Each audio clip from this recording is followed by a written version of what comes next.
Welcome to the planning board meeting for today. Please stand.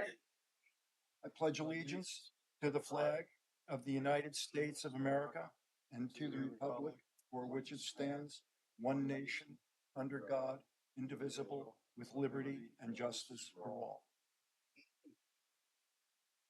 In the interest of giving Mr. Hafley a little more time, we'll approve the minutes. I need a motion to approve the minutes as written for October 10th. So moved. All in favor? Aye. Um, First item on the agenda this evening is Beaver Lake Development Corporation, 36 Sunset Avenue.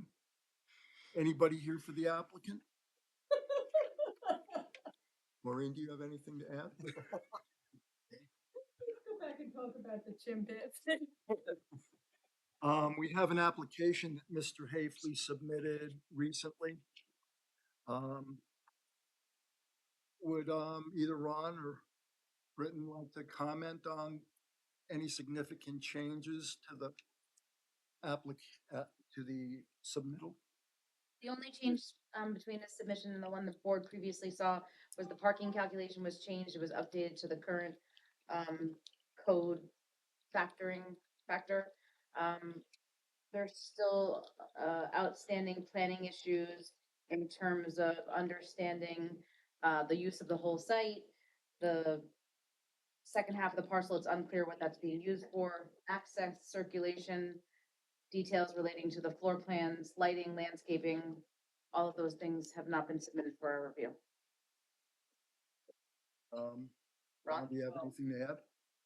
Two easy things picked up, he's showing the parking, against the northerly property line and the easterly property line. And it's a required 10-foot buffer unless we provide plus access.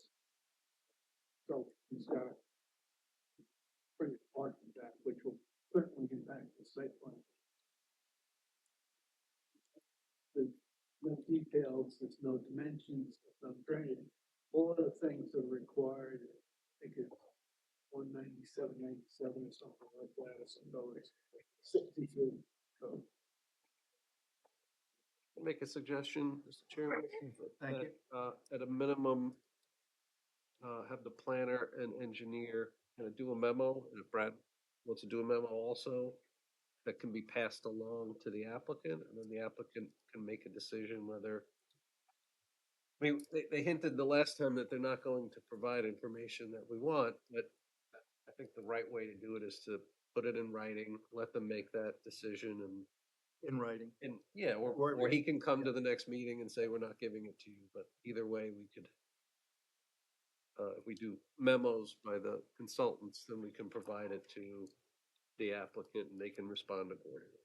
Do any of the board members have any objection to what our attorney just stipulated? All right, with that being said, are we holding him over? Is that what we're doing? It's not a public hearing, so no. So, okay. I guess in that memo scenario, when you send it to him, Megan mentioned, ask him if he has any intention of coming to the November meeting. Because otherwise, if nobody's coming, then nobody's coming. Well, isn't that gonna be automatic? If he doesn't provide us with the information that we're seeing, there's nothing to discuss. Right, I mean, the logistics is our November meeting cutoff is, oh, it's another week. A week.